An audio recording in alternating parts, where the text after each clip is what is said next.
the Bulldozer Matt Tremont, the 8-time Deathmatch Tournament winner, the former 2-time world champion, the owner of H2O Wrestling.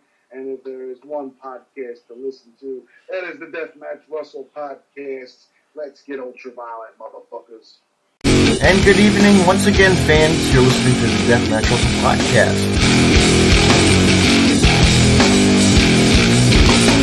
They're more than welcome to come on too anytime they want to come on. Oh man, the girls pop good like. All right, it's a budget thing. Let's see what he's up to. Thank you, man, and thank you for giving me the time. Tune in right now. This is the Deathmatch Russell Podcast, and I'm live right now with my guests at this time, White Claw Outlaws. God, it's great to be us. AC Reddick and also Chad Bartlett. Oh man, that was One breath. We're getting off to a great start. You know, you haven't paid our booking fee yet. You fuck up my name. This is going great. Just so you know. All right. You know what? I'm leaving. Yeah. Trust me, the fans would probably thank you. They probably would. It's all you need. They probably would. Why do I have you on the bottom and I'm on top? I feel like, I'll leave it like that. Wow. Ooh. All right. I'm a little bit bigger than everybody else, so that makes sense. Yes. I've been accused, actually, but yeah. Really? Yeah. So you heard about the little booking thing. Yeah, that was kind of a ridiculous kind of storyline there, kind of shady kind of thing. Shit happens when you party naked, dude. It happens. Well, yeah. Trust me. Don't go bungee jumping naked. Yeah, I've tried that. No, hell no, I have never done that. I hit myself in the face when I did it. Dude, I would do it, man. I've had too much Steve-O, jackass, Tom Green influence in my life. I would probably do it. I'd probably do it like Superhuman does it every week. Yeah, that guy's hilarious, dude. That guy's fucking funny as shit. He really is, man. He just get the attention that he's just out there, you know. And he's out there getting it. I'm sure he's got hoes blowing up his DMs that he never had. He's getting money he ain't never had. If he's doing it, you know, compared to the stupid shit other people do in the wrestling business, I don't even want to fucking hear it. You know what? Yeah. He's over and he's getting paid. So, I mean, who can hate on the guy for that? Dude, he fucking haters, people that aren't getting paid, that think they know everything and haven't done shit. And look, he sells a lot of merchandise. He gets himself out there. I mean, come on. Yeah. Shit. Shout out to my friend of Indie Connect. Order now, everyone. Cheap plug, right? But so what's going on, guys? Besides this weather's we had a little bit of snow flurry this afternoon. Building an empire, man. We're building an empire without being stupid. Mm-hmm. Well, your empire's behind. Wait a minute, the empire's right behind you. Yeah, that's right. That's his Fox News background. Yeah, that is. Brought to you by Fox News. He kind of looks like Tucker Carlson a little bit with the whole. Oh yeah, I'm not that big of a douche. So what do you want to get into, guys? Anything and everything. We're into anything and everything, man. We stay on the move. We're not entrapped by anything. See, the haters and the people out there that are intimidated want to keep us down with all this COVID shit, man. I've got my own conspiracy theory about this, bro. Mm-hmm. You see, all of the people scared of us want to keep this thing perpetuated and keep everything shut down, because when they turn us loose, it's over, bro. And they know that. So they're doing as much as they can to make sure we don't get turned loose again. Because as soon as it happens, bro, it's Nightmare on Elm Street. People are going to be dying in their dreams of professional wrestling. They know damn good and well we're two intelligent, great-looking guys. So the way that they see it, they know we're not going to go out and work in front of a bunch of maskless mouth breathers. So they're running all these shows in front of people. There's no masks. There's no temperature checks. Nothing. Just to keep us out the damn building. Yeah. Mm-hmm. Like the government implanted AIDS these people are implanting COVID in the wrestling business to try to keep us down and down. You know, frankly, I'm sick of it. Mhm. I'm tired of it. Get yourself a what do you call it? A petition going. No, it's not going to be a petition. We've got scientists right now working on lasers that can shrink us down to where we're small enough to fight the coronavirus ourselves. And when we are, we're going to kick its fucking ass. Don't worry about that. We'll take care of it our damn self. Oh, wait a minute. Just like Honey, I Shrunk the Kids? Something like that. It's over your head, obviously, but something like that. Mm-hmm. Yeah, Rick Moranis and yeah. All right. But other than that, that sounds like Black, whatever's that. Will Smith made a movie. I don't even know anymore. Black. Yeah, like I said, it's over your head. Don't try to figure it out. All right. I've been talking to Alex Jones. He told me all about it earlier. Yeah, a brilliant scholar. Oh yeah, really? What did he have to tell you? Huh? Hey, he said something about frogs. I don't know. It was crazy.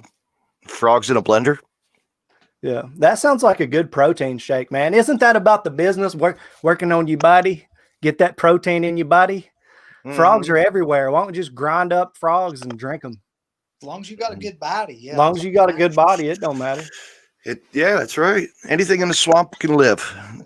Drink it. That's why they call me Swamp Thing. Good old Swamp Thing. Good movie. I remember that when I first. I love that shit, bro. That shit is so cheesy and so corny, but it's just like, when he rises up out of the fucking swamp. That shit was badass. And you know, for the longest time, I didn't know it was a comic book. I didn't know DC was behind Swamp Thing. So, like, he's part of the DC, universe. Why don't they use that guy in like the Justice League and shit? People would be like, holy shit, Swamp Thing. Like, they have so many characters that they don't utilize, but I believe that they will soon. Mm-hmm. Yeah. I mean, remember Toxic Avenger? And shit. Avenger was fucking great. Yeah, that was hilarious, dude. I watched a documentary on Trauma Films like a week ago. It's fucking phenomenal. Yeah. Oh, sweet. I'll have to check that out. See, we're mixing it up because I know you like to talk a lot about movies and stuff on your You got like your little show you do on your YouTube channel. Oh yeah, all kinds of shit. We do reactions to all kinds of shit. I did one to Sting's debut in AEW, and man, what a moment that was. I was just like, fuck yes, this guy gets another shot on a promotion that matters, that people are invested in. His story doesn't have to end with an injury. That wasn't right for Sting, and I just am very thankful that he gets another opportunity, man. That shit was magical. Yeah, I saw when I was like a little kid in a candy store. I was like, wow, this guy's coming back. You know what? There's timing. It was timing for everything. Yeah, wrestling needs that, man. You know what I'm saying? Wrestling needs that. Wrestling fans need that because we're all going through it, man, just like everybody else. And, that's our medicine in a lot of ways. And so it was cool to see that happen, dude. Mm-hmm. Now, what is it? Last week on AEW, I thought was great. Yeah, people talking shit about them doing business with Impact. I think it's great, man. Me too. That's really Same good here. Yeah, it's going to be something different. I mean, they need that. That's There's Tony's got that much talent in Impact that people haven't been introduced to yet. No, to me, I think they probably have the best women's roster in wrestling right now, in my opinion. And then they've got guys like Chris Bay's phenomenal. Rich Swann is great. Crazy Steve is criminally underrated. Yeah.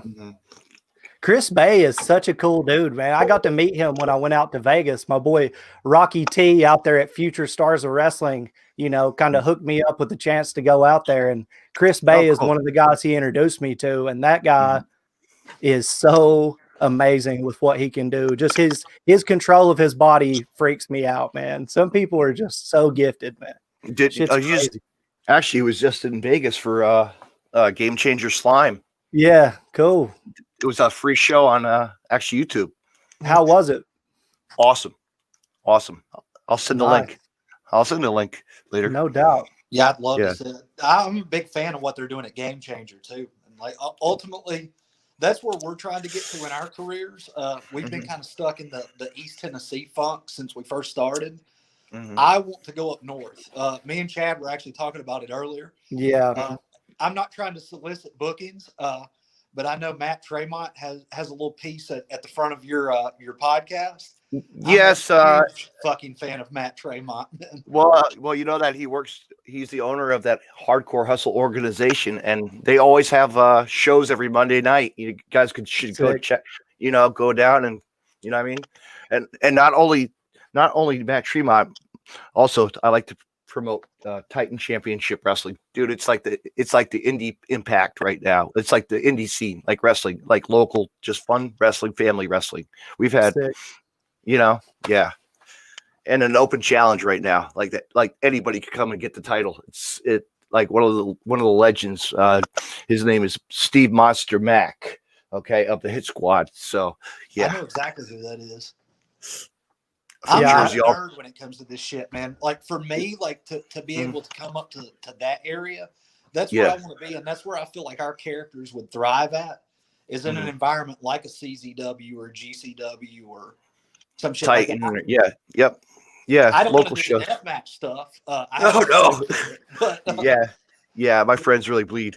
yeah, it's a deal. They do it. It gets wild in the bedroom, but I try to be pretty tactful in the ring. But you know what? Two guys that I miss watching, man. It's like, we lost them, Danny Havoc and Colt 45, two of, guys really were like, just in the biz, man. It's like it's coming to go, Supreme passed this year too. I know he was a West Coast deathmatch guy, but Supreme was fucking awesome, man. I found him on XPW when I was still in high school, and him who was Chaos, that's now doing the Santino Brothers Wrestling School out that way. Homeless Jimmy's still around. Yeah, he stayed on my couch. He's actually crashed on my couch before. Homeless Jimmy. Damn. Oh, really? Yeah. Game Changer had a show, and they needed a place to stay for the summer, so I was like, I'll play host. And I had John Wayne. Actually, I had John Wayne Murdoch and Reed Bentley and Cole Radrick and Sage also. Hell yeah, man. I used to buy XPW tapes on VHS when I was like a sophomore in high school. Messiah's still doing podcasts, I think. I see him. Is he really? Yeah. It's a shame that he didn't get noticed on a bigger level, especially in like the late 90s, early 2000s, man. Messiah, to me, was one of the top 10 in the business then. He was. He could do it all, man. But what do you got? I'm still hurting from Alex Trebek, just to throw my hat in the ring. That still fucks with me, man. That guy was a national treasure. He was the man. He was. We got a lot of people listening to us. Good. People want to hear the truth. They want to ask the hard-hitting questions. What do you got? I'm the loaded gun. I'm here to shoot. Do you want to lay out the gauntlet? Let's do it. See, actually, the chat room's blank because we can't see it on our sides, so that's a plus. But I could post it later and show you. They can kiss my ass and they know it. I don't give a shit what they have to say. Yep. Just if anybody's on here talking shit, I guarantee you there are girls talking shit in my DMs. Yeah, I got that girl speaking in tongues, praising God, having a little revival. There's two snakes here they can handle a little bit later on. So. Yeah. If the price is right, since we're talking about shows, shows. Yeah. Wow. Too much, man. Too much. But no, let's. So, what was it like growing up for you wrestling, Chad, or Eric, or AC? Look at that. Too many names in the room. I should change this tags around. Do you want my alternate personality to speak? Who are you talking to? Do you want me to talk about this or him? I'll start with Chad first. What was it like for me growing up with wrestling? Yeah. Everybody was crazy about it when I first fell in love with wrestling, man. I was Attitude Era kid. I was brought up in what I consider to be the most entertaining, most compelling, most interesting, fun time in wrestling, period, bar none. And people who argue against it, I mean, sorry, people didn't have access to anything else with the stuff you grew up on. When the world was able to watch, the world watched the Attitude Era. And that's just the way it is. Numbers don't lie, and I'm not trying to either. So I was blessed, man. I was inspired by some legendary figures that I don't think there's any better inspiration to get even to this day. So I'm lucky. Yeah. Yeah. And what was the first event you attended as events you've gone to? Got so many, I'm sure. So many. Yeah. Some random promotion locally at a middle school right near my house. I went and saw a guy that I actually ended up training with, Mike Sampson, who goes by the Iron Cross. I went and saw him wrestle at a middle school locally. That was my first show. And I remember some drunk redneck, trying to climb into the ring, and he continued to do that for years until they finally booked his ass because they couldn't keep him out of the ring. But yeah, that was my first actual show I ever went to. What about you, Eric? AC, Eric. I'm going to say Eric, AC, whatever. These names, damn plates. I stole my name from Slater, but okay, yeah, okay. Anyway, I mean, I grew up around wrestling. Like both my grandfathers were big wrestling fans, but me and Chad are close in the same age. I mean, my fandom took off during the Attitude Era. I was in middle school during the Attitude Era. So for a young boy going through puberty to see some of the things that you saw in wrestling then was everything that I needed, I guess. But at the same time, it was cool as shit. Like it was cool to be a wrestling fan then. So like you had people wearing NWO shirts and DX shirts, whether it was the jocks, the nerds, the hot chicks. Like everybody was a wrestling fan then. And like I said, the talent, whether it be on the mic or in the ring, was the competition made the talent thrive. And it was, like I said, to me, the best era of wrestling. I don't care what anybody says. Yes, some of the storylines were out there with Russo shit, but still, we remember them. We're talking about them right now, 20 years later. So. Yeah. You never know. He'll be on TV next. Who knows? Right? I'm sure Russo's working somewhere. We just don't know about it. Yeah. He has his feet somewhere, I'm sure. But my first show was actually Smoky Mountain Wrestling. When I think I was in like the first grade at the time, and my grandfather took me to a Smoky Mountain show. And I think the main event was the Dirty White Boy and Primetime Brian Lee in a strap match. That sounds great. Wow. I went to Rock and Roll Express and Heavenly Bodies were on the show. Oh my God. Buddy Landell and Tim Horner. Wow. Sounds like a show I went to when I was a kid. I always tell the story how me and my dad went to this local show at an ice palace, and it was Bruiser Brody inside a steel cage. Shit. Fucking Bruiser Brody, Jules Strongbow, also Dr. D, David Schultz, and the Fantastics, Abdullah. But I had to go home. It was a school night, so I missed Abdullah. But yeah, I actually seen the Fantastics in Smoky Mountain, but it wasn't Bobby Fulton and Tommy Rogers. It was Bobby and Jackie Fulton. And of course, Iron Mike worked as the Patriot in Japan too, like right after that. And of course, Iron Mike Sharp, because he actually ran a school, in my town. So I would go over there every Saturday for $5 and watch wrestling. I'd see X-Pac as the 1, 2, 3 kid. Oh wow, that's sick. Like, Freddie Blassie would walk through the door.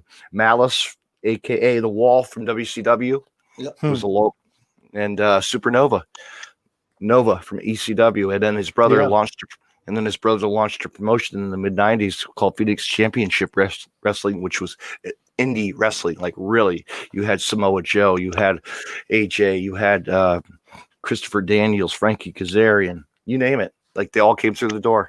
Eddie Guerrero even had a match there. I was blessed to see that. That was awesome. Versus Nova. I bet. Yeah. Dude, those matches he had with Rey Mysterio and WCW, transformed my ideas of like what to expect when a match started. And it honestly made me start to question more of like, why isn't Macho Man Randy Savage or Sting or Ultimate Warrior or any of these guys, why aren't they doing some of this shit? Because this is amazing. Like, they're supposed to be the baddest, but Rey Mysterio and Eddie Guerrero are flying around like actual superheroes. It kind of confused me because I had never been exposed to anything like that. until WCW, Nitro. Right. The Yeah. Nitro era. See, Yeah. mine on that was actually you mentioned 1, 2, 3 Kid earlier. That was beside. I mean, growing up as a kid, like Ultimate Warrior and Hulk Hogan and those guys. Were Yeah, Savage and all. Yep. Knew any different, but 1, 2, 3 Kid was actually my first, I guess, real favorite wrestler, because the shit I seen him doing when he first came in was stuff that I hadn't seen before. Here was somebody that was incorporating martial arts into their character. Here was somebody that was doing, flippy stuff for the time. And to me, I mean, Sean's like 6'1", but in the land of the giants at the time, I was like, here's a smaller guy. Like, hell, I could grow up to be the 1, 2, 3 Kid. Yeah, put a mask on, run around the ring for a couple days, and then do another character of him, Yeah. DX or something. Hayabusa was that for me in a way too. Just seeing him be able to do it all, like do the power moves, the strong moves, every flip in the book, and all, I mean, he did it everything. Yeah, so, Hayabusa, that was a character, man. He really had a good career as a wrestler, man. That was huge for me, and I didn't learn about him until WCW versus NWO Revenge for the N64, where you could play him. Hanzomon is what they called him on that. Yeah, but then then you get hooked on. Then you get hooked on Muda. That was always awesome. Muda was cool. Muda was so far ahead of his time. Yeah, you're right. Yeah, because he was just like the outcast character. Just really, so many guys there. You could look back, and WCW really had the wrestlers, the Jerichos, the Jerry Lynn's to, the Benoits to, you name it, Dude, Jericho, man, that guy continuously inspires me, bro. And not only that, they also wrestled on ECW, like before they really got noticed, and like Steve Austin, Going back to Smoky Mountain Wrestling that we were talking about earlier, I actually have a Polaroid, which anybody that's under the age of 30 probably doesn't know what the hell that is. I have a Polaroid with Jericho and Lance Storm from a Smoky Mountain event when I was 8 years old. That's awesome. Jericho had long hair. Storm had a mullet, but Jericho still had the long flowing locks.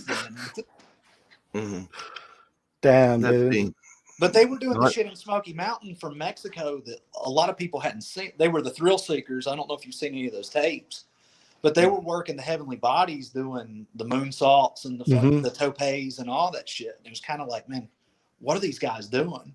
Yeah, and you had like, speaking like an ECW, you had tag teams like Public Enemy that were WCW too. Yeah,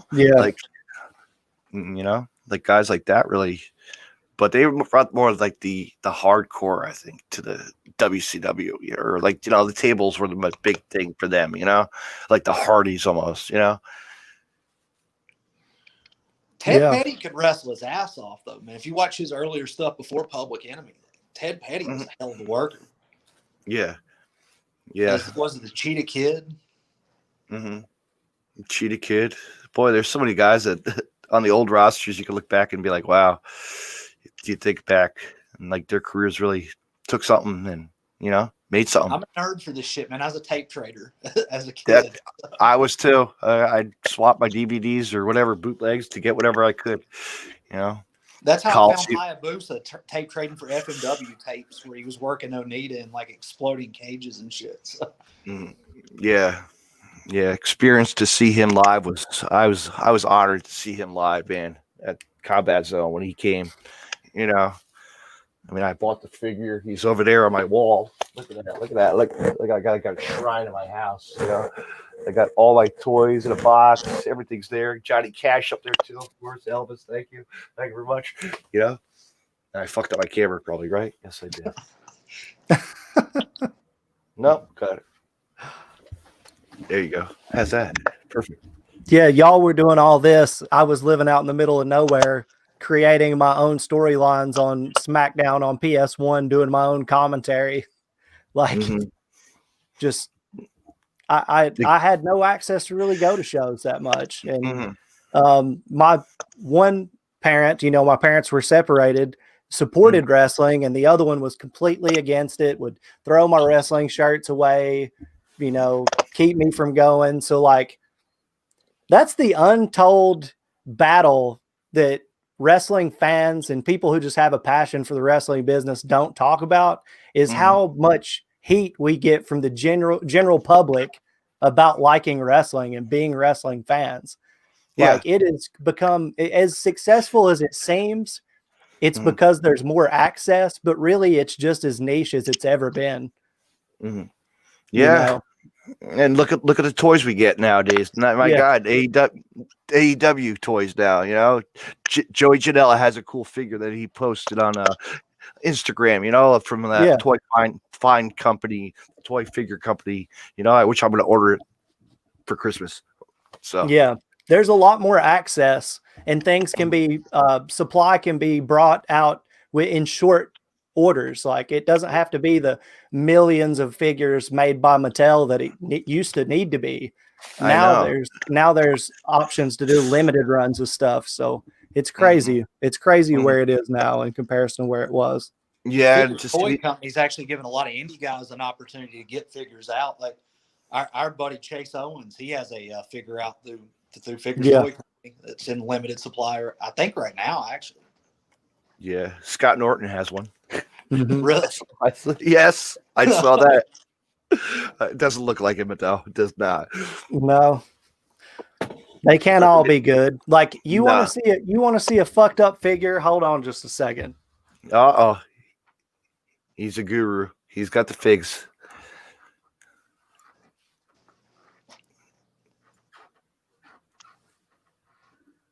This is a figure that has no business looking this fucking bad. Okay.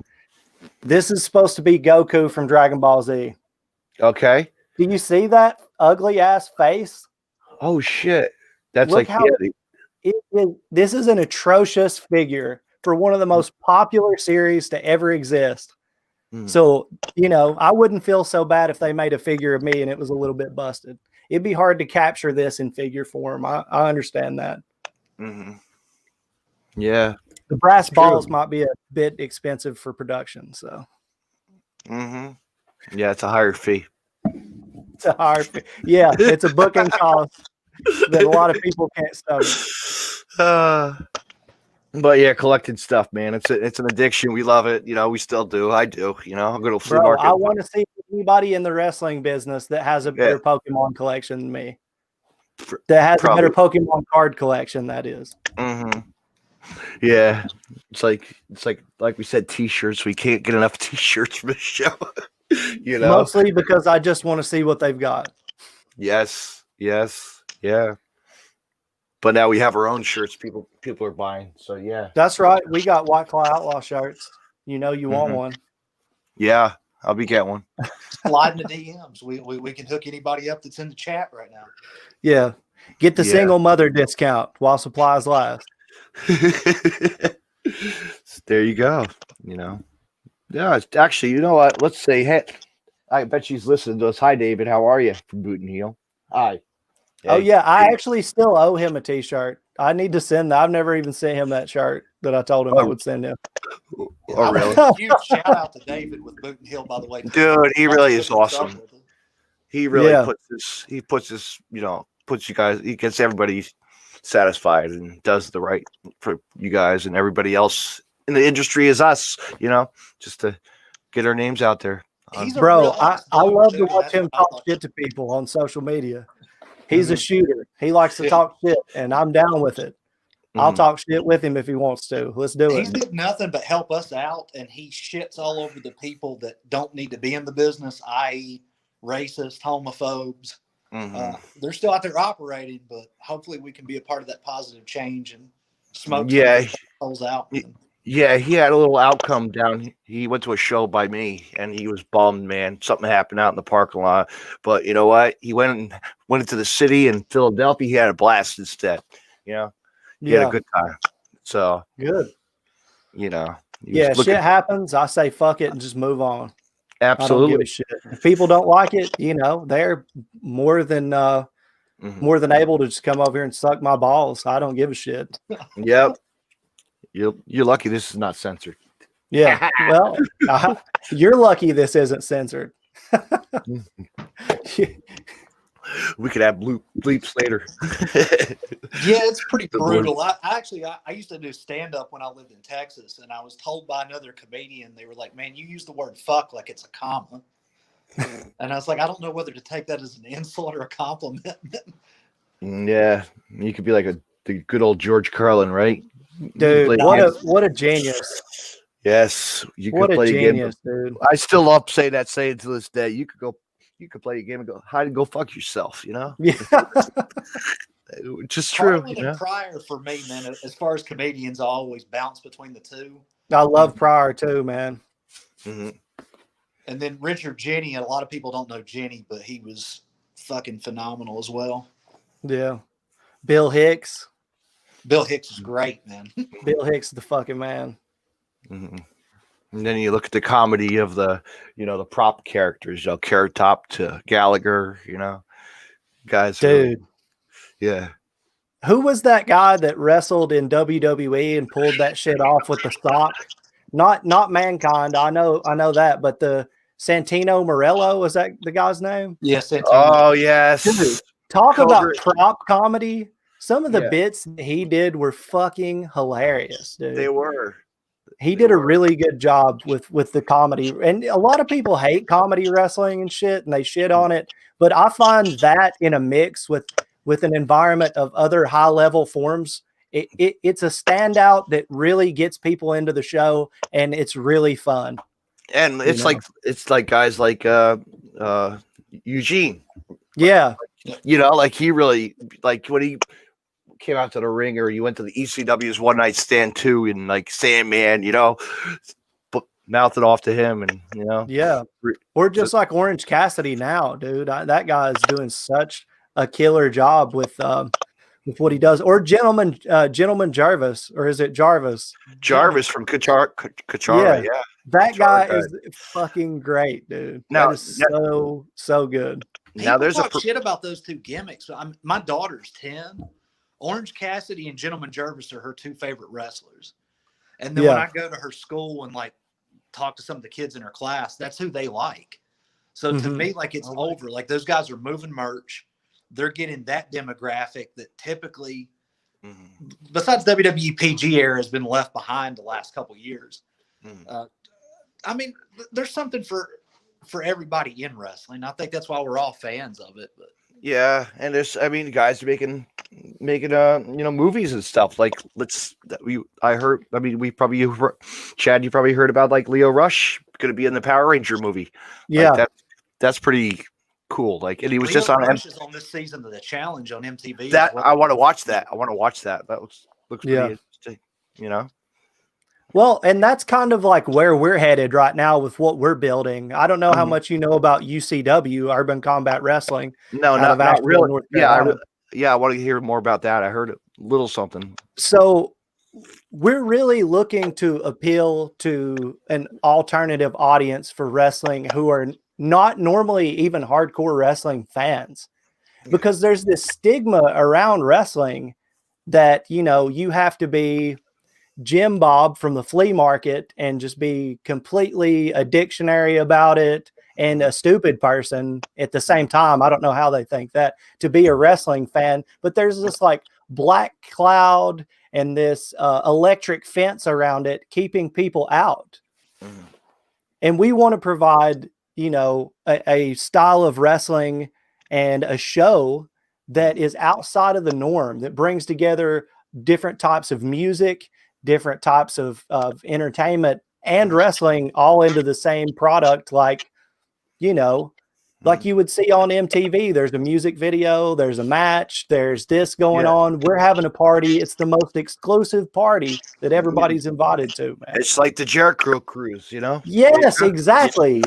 That is a great example. That's like, what it's a party. Once things are able to go back to being open up safely, that's what we've been talking about at UCW with doing, is basically making it an all-inclusive event that everybody's welcome to. You'll have wrestling matches. You'll have Chad's band Porno Arcade playing. You'll have some of the best rappers in the Carolinas that'll be doing rap sets. Yeah. I'll probably be doing stand-up at a few of those shows. And then have great entertaining matches with some of the best names on the indie circuit right now on the East and Southeast. Yeah, area. right. And storylines, dude. And storylines that are compelling, that are fun, that are innovative, that aren't stuck, but still borrow from the important storytelling tools that we've learned, you know, from the greats of the business before us. You know, everything old is new, but it has to be put in new wrapping paper. It has to be digestible by people who would otherwise not be down for what we grew up with. Because let's be honest, man, just because it's what we grew up with, we have a nostalgic hook in it. But if we didn't have that, we'd be like, man, this is cheesy.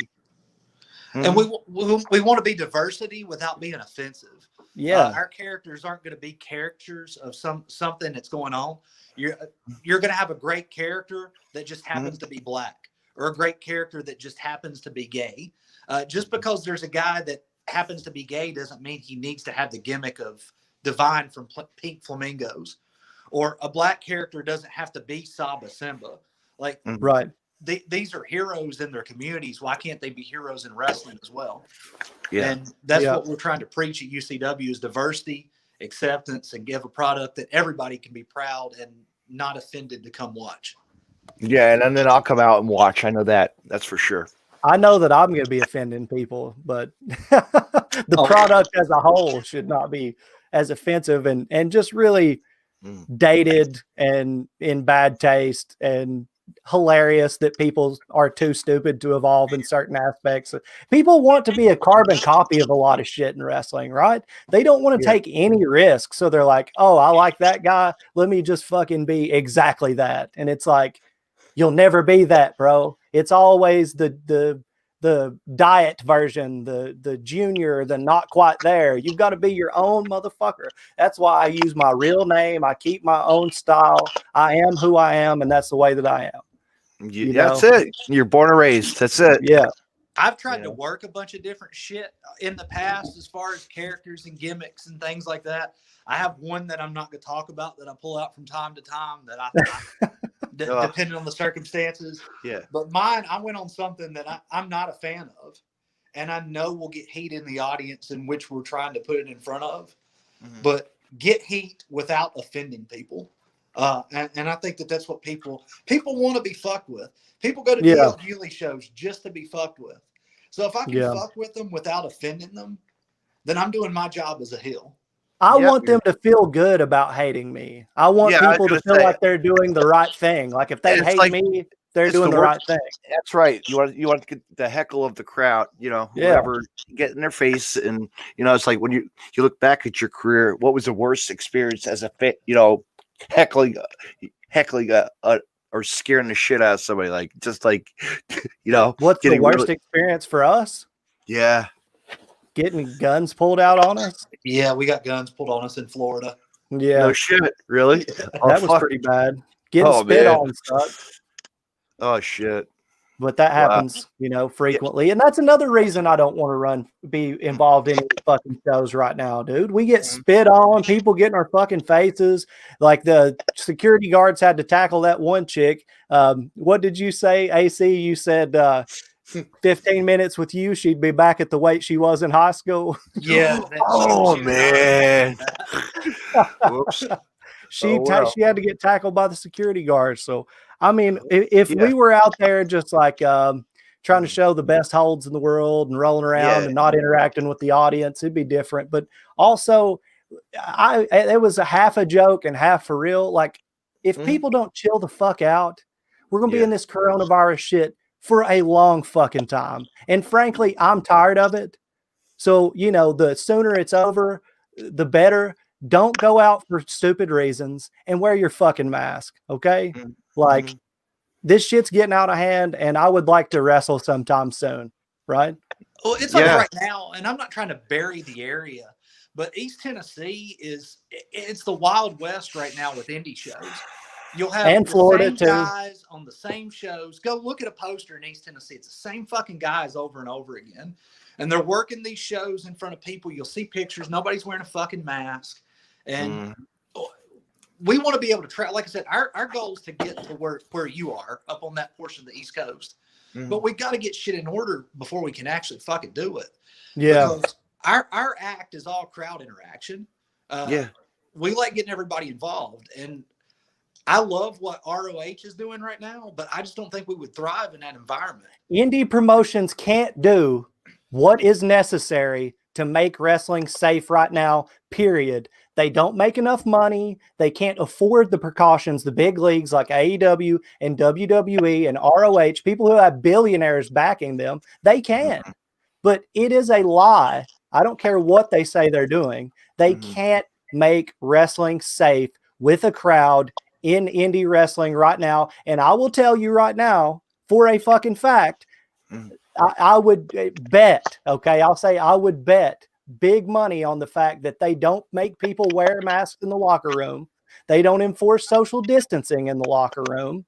And then these people go and travel to other shows. You don't know if you're positive the next day. Exactly. You don't know that. I mean, it's just how many people are going to have to die for it to be like, okay, maybe we need to build from a distance and just chill for a minute so we can get back to what we love. It's already a risk enough.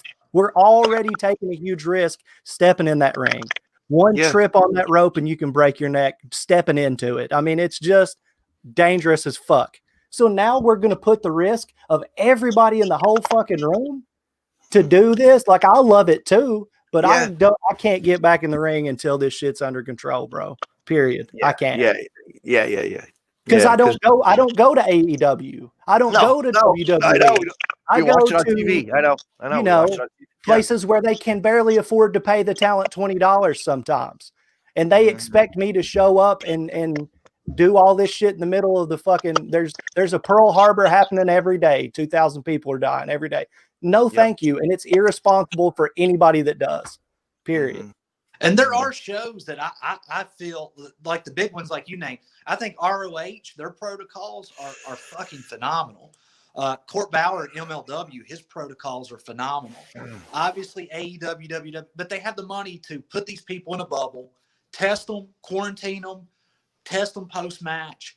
That's fine. And I understand a lot of these guys on the indies, they choose to make their living through wrestling. And that's but I know it was dumb for GCW to put on that collective show. That was like the WrestleMania week, when that just came around, and you heard all the cases and wrestlers. Look, I'm going to be honest about this. I'm not trying to take money out of anybody's pocket. And I respect people for going after their passions. Trust me, I do. When my fucking car was broke down, I didn't have any fucking heat in it. I was driving an hour and 30 minutes one way to training, scraping my windshields every 10 minutes because I had to get to training twice a week. I had to be there. Like, I get the passion. I get the love for it. I'm not trying to take money out of people's pockets. But I don't want to put their relatives in coffins either. Okay, I would rather not do shit that's going to kill people and lose money on it. It's just the fact of what we're facing right now is, number one, it is fucking real. Number two is it's killing a lot of people. And number three, doing what you love is making it worse, unfucking fortunately. I have my grandmother with stage 4 cancer right now who I can't go hug. She is going to die very soon. It's a fact. I cannot hug her. I cannot touch her right now. So, can it with the shit of like, you have to do this. No, you don't. You don't. And the sooner people stop, the sooner we get back to it. And for it to go on to say that, you're not doing your passion. For me, instance, I haven't been in a ring having a match since this really broke out. I think we've worked maybe like 2 or 3 times. 3 times. 3 times since March. I'm still working on my passion because I'm not working, so I'm healing up injuries that I had before the COVID shit happened. I'm in the gym, whether it be at home or the gym that I go to, working on my body. Mentally, I'm in a better state than I was before I joined the military. I'm real close to being in the same shape I was in when I was in the military. And that means when things do go back to normal, you're going to get the best fucking AC Reddick that you've ever had in the wrestling business. That's what I'm doing to improve my passion during this. I don't need to fucking work somebody that I'm probably better than every fucking weekend just to feel like I'm accomplishing something. I want to get to the GCWs. I want to get to the AEWs, but I also need to make sure that I'm squared away when I do that. Mm-hmm. And that's what I'm working on right now. The rest of this shit, it'll fall into place when it falls into place, man. Yeah. Well, you don't have the mentality either that you need to go around kissing everybody's ass and scoring points with the good old boys club and making sure everybody's doing it. Dude, I've never seen so many damn people smile in people's faces and then stab them in the back in my life. And let me tell you, the biggest thing you could ever do to get yourself fucking heat in the wrestling business that I've seen is to be honest and have integrity. Because if you do those two things, there's going to be people going around jacking everybody off and kissing ass to get ahead who will conspire against you. And to those people, you can go fuck yourself. You know, I care about other people. I'm not self-centered. So it is irresponsible for me to go out and fucking do the shit that would prove who the fuck I am. So that's why I'm not doing it. So these people that won't take this as an opportunity to go ahead and get ahead on me, at the end of the day, we're going to see. We're going to see. Then you look at the cases. Then you look on that in the back. You look at the cases in the locker rooms. How many gear bags are stolen? How many wallets are stolen? Dude, okay. I'm sorry. There's never been a way to impress somebody and be like, I have integrity, and be like, hey, you know what I do for a living? You know what business I'm in? They look at you like a snake oil salesman from the get-go. You know? Yeah, they have cameras in the place. Okay. Yeah.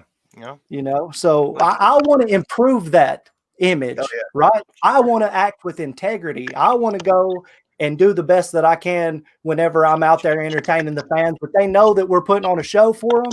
But I'm not going to roll in there knowing I might have COVID. I might not.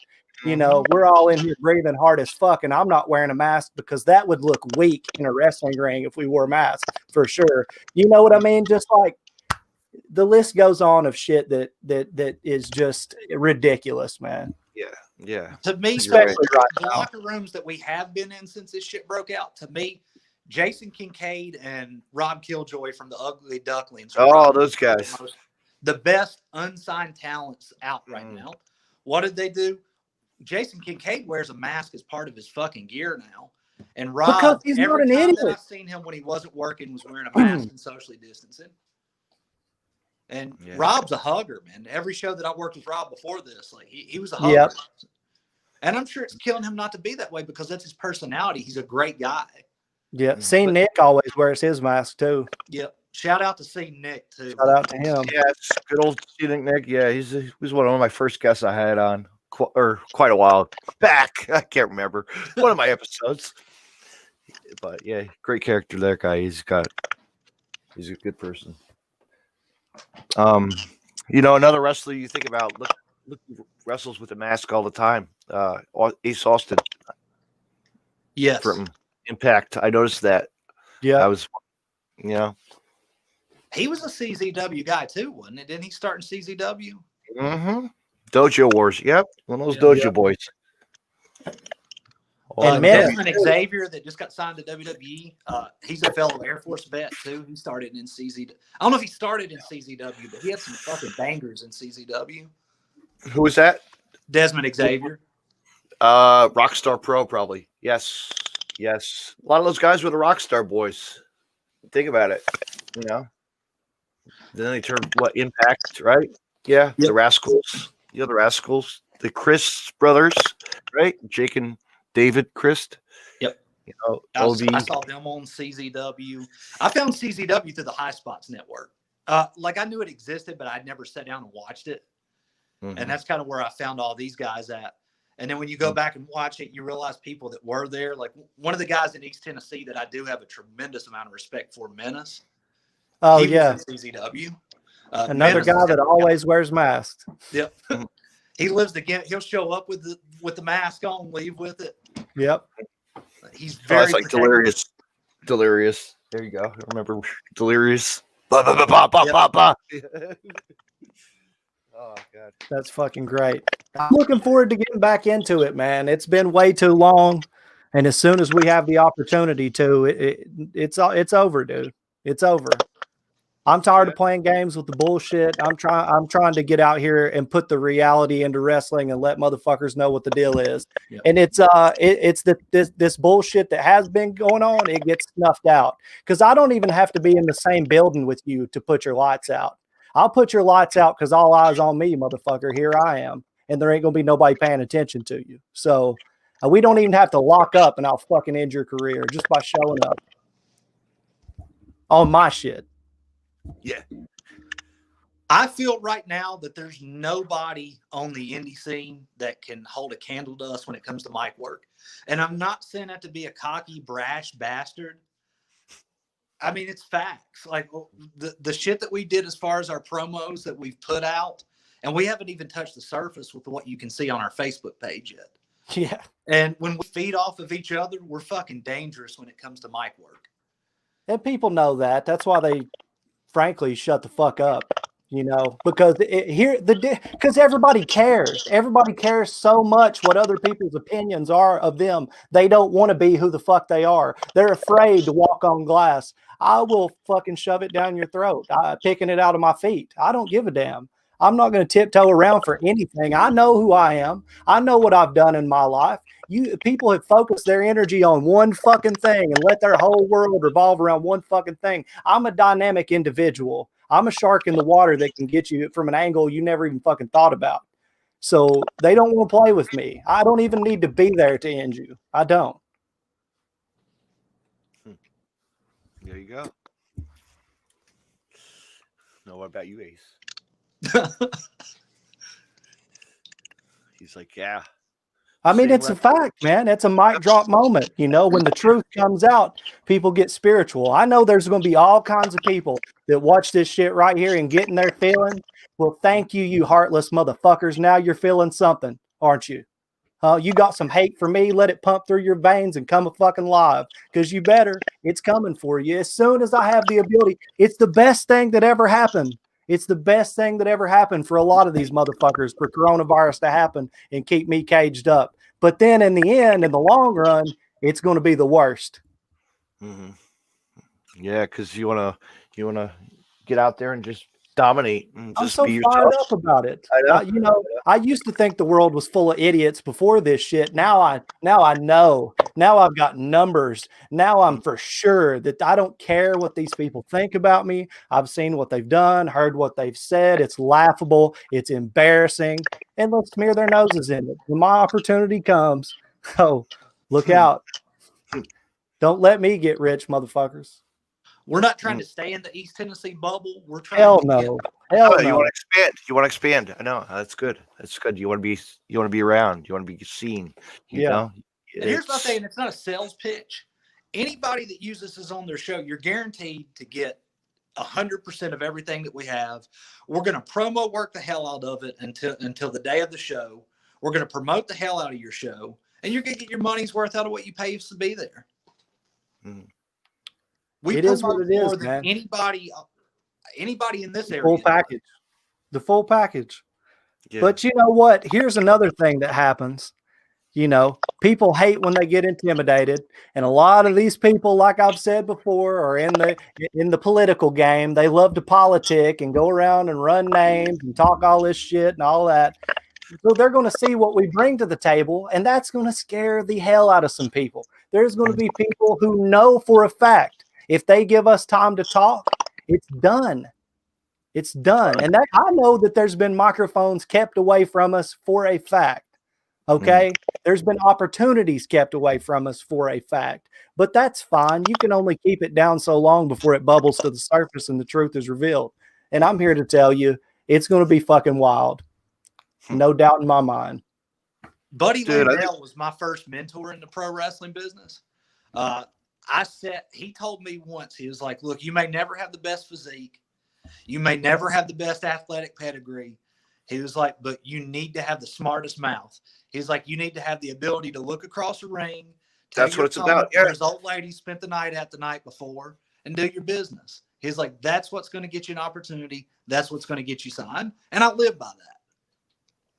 That's good.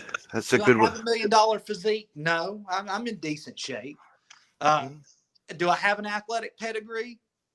I'm all right, but I can shit talk with the best. Yeah. Time is yours, guys. Time is yours. That's all I could say. And you know what? Let's call it a night. We're done. How's Dude, I that? could do this Yep. for another hour, man. This Well, has been I'm ready for What? my PayPal account to light up on my cell phone before I get off here. So if you don't Well, pay you that know booking what? fee, I'm coming for your fucking ass. Deathmatch will be had right here on the podcast. I'll come up to New Jersey and whip your Yankee ass, make you fucking laugh about it. Oh man. Oh man. Guys, this was an honor having you on. Whenever you're ready to do it again, man, because we haven't even talked like where we started, who our inspirations are. None of that shit. We've just been fucking chopping it up for an hour. Some man. shit needed to be said, AC. That's just the way it fucking is. Some shit needed to be said. It is. We'll do another one. We'll do another one. And another one. Like a series out of it. Pay up. Yeah. Let me get that kid back in here. Hold on. Yeah, I'm out. Fuck both of you. Okay. Oh, that's it. Well, I want to say thank you, Chad, for coming on. Dude, it's been a pleasure, though. Thank you for having us, man. Yeah. And, everybody can reach out and see you on social media right here and reach out and check you guys out. So, AC, you know what? I want to say thank you for coming on. I got to get to work in the morning. I'm a garbage man by day. Dude, thank you for having us, man. It's been a pleasure. All right, man. You have a good night. And, feel free to plug anything you want. Robert here. Plug this. I'll plug our social medias. Like I said, anybody that wants to reach out to us for bookings, hit us up on any of those. Once shit settles down, man, we'd love to head up that way. Philly, New Jersey, that whole area. It's been my dream to work there. I didn't know that Matt Tremont had the school up there. I might have to make an extended weekend just to come up there. Like, it'd be an honor to kind of sit under his learning tree for a little bit, man. I'm a huge fan. Mm-hmm. And a lot of the other guys as well. There's some good trainers there. I'd love to actually, Preacher from the Combat Zone is one of the guys that trains there. No shit. Yeah, we'll be up there once everything calms down. But rather than hit us up, man. Like I said, we're ready to start rolling. So yeah, we'll roll and do podcasts still. That's till the new year. We'll do another one. You know that. Hell yeah, I'd love to, man. I'd like to get myself a shirt, but everybody buy a shirt, please. We'll make things happen. We'll make things happen. Hit us up, DM us. We got more styles coming out too. So yeah, I know David's been slow on my shit, but it's all right. You know how business all right, is. Man. Till next all right, time. have a good night. Pleasure, dude. Yep. Have a good night. You too. I haven't got any podcasts. I'm taking the rest of the week off, folks. That's it. Oh no, excuse me, fans. I want to say thank you to my guests, the Outlaws, for coming on tonight. Now that's a tag team that needs to be seen on the East Coast, West Coast, even Japan, UK, Germany. They're out for just to show who they are and wrestle for the fans and be themselves. It's a business. Wrestling, it's fun. They live what they do, love what they do. And you know what? They're out there for the W, getting that win, getting those belts. So go out and support those guys, please. Fans listening tonight to the Wrestle Podcast, and anybody who's a wrestling fan, go out to when the show is clear. When the COVID is passed, and go give them a handshake, get an 8x10 sign. You'll get a smile on your face from them, or you'll get a scare. You don't know, but they're good guys, and you know what? They're ready to show you who they are. That's why they have the White Claw Outlaws. I want to thank them for coming on. I want to thank AC, and I want to say thank you, Chad, for coming on. And what do I got coming up this weekend, fans? Well, nothing tomorrow night. Nothing on Friday night. On Saturday night, we're going to take a little road trip. We're going to take a little road trip with the host of the road trip, actually, and Laureato Wrestling and the Scorpion. We're going to be talking to Mac Davis. So fans, it's going to be really fun to be talking with him and the stories he has and the road of wrestling and much, much more. Fans, have a good night. Tune in Saturday night at 8 p.m. for the Deathmatch Russell podcast. And also, fans, make sure you catch the Deathmatch Russell podcast on Monday night, because Monday night I'm making my return with another guest who was supposed to be scheduled. Laser will be on the podcast. We're going to be talking to him and see what he's been up to and much, much more. Fans, we're going to talk wrestling. Have a good night, everybody. Thank you for listening to the Deathmatch Russell podcast. Good night, everybody.